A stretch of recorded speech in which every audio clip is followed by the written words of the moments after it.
na chukua nafasi hii adimu kabisa ya kuweza kuwashukuru ndugu zetu ambao wametupa zawadi hizi za kitabu kizuri kinachoitwa Mpokee Yesu Uingie Ufalme,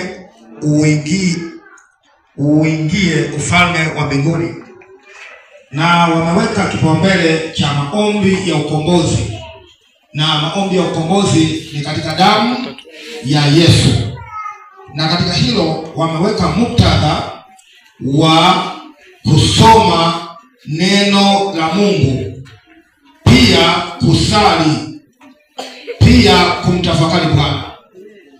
Kwa hiyo ni